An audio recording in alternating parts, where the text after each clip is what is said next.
안녕하세요. 이코노미 21 TV 부동산 시간이 또 돌아왔습니다. 오늘은 2월 과세에 대해서 알아보려고 하는데요. 증여를 통해 취득 가격을 높여서 양도소득세를 절세하는 방법이 있다고 들었는데요. 그런 부분을 정책 당국자 입장에서는 줄이고 세금을 좀 더 많이 걷어보고자 이렇게 고안한 제도가 2월 과세 규정이라는 게 있는데요. 이 규정이 내년부터 강화된다고 합니다. 어떤 부분이 강화되고, 그렇다면은 절세를 하려고 하는 입장에서는 어떤 준비를 해야 될 게 있는지 한번 알아보도록 하겠습니다. 이거 자주 접하는 용어는 아닌데요.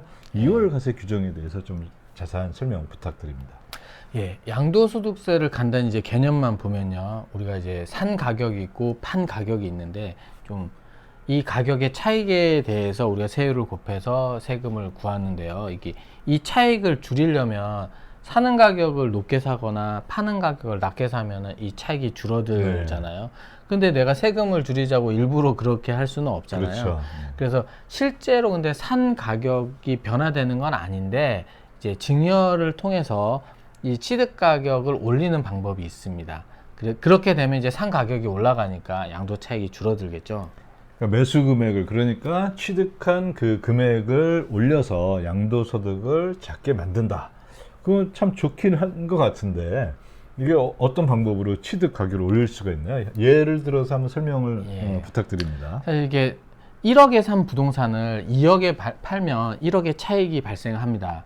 그런데 2억이 된 부동산을 2억에 증여한 다음에 증여함을 받은 사람이 팔게 되면요, 이 증여가액이 취득가액이 되거든요.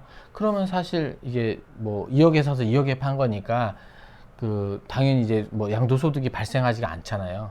뭐 그런 경우거든요. 근데 이게 부동산뿐만 아니라요, 이제 주식 같은 경우에도 이제 동일하게 적용이 되거든요. 그러니까 주식을 증여받은 다음에 이제 취득가액을 높여서 매도를 하게 되면 양도 차익을 줄일 수가 있는데요. 근데 사실 우리한테 이제 좀 잘 안 와닿는 이유가, 국내 주식 같은 경우는 이제 고액주주나 이제 비상장 주식을 제외하고 일반적인 경우에는 양도소득을 아예 부과를 안 하거든요. 그래서 우리한테 좀 와닿지는 않는데요. 그런데 요즘 해외 주식은 많이들 하시잖아요. 근데 해외 주식은 22% 세율로 양도세를 부과하거든요. 그러니까 해외 주식에도 똑같이 이제 적용 가능한 방법입니다. 그런 방법이 있었네요. 그러니까 증여를 하면 증여가액이 취득가액이 되니까 취득가액을 증여받는 사람 입장에서 높일 수가 있다. 이런 얘기인 것 같고요.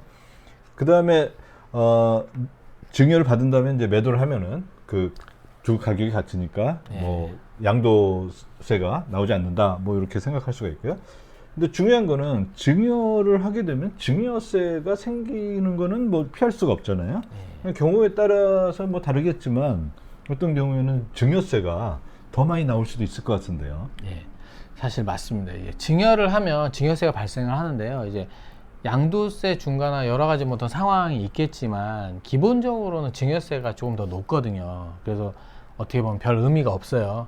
그런데 이제 여기서 뭐가 있냐면은, 이제 특수관계인끼리는 증여할 때 증여 공제 금액이 있어요. 그래서 이제 부부간에는 6억이고요. 직계 좀비속은 5천만 원, 미성년은 2천만 원, 기타 친족은 1,000만 원이거든요. 그러니까 여러 명에게 또 받거나 여러 명에게 또 나눠주면 또 공제 금액을 좀 늘릴 수가 있으니까, 뭐 이 한도 내에서는 이제 증여세를 안 내니까 아까 그런 방법을 쓸 수가 있는 거죠.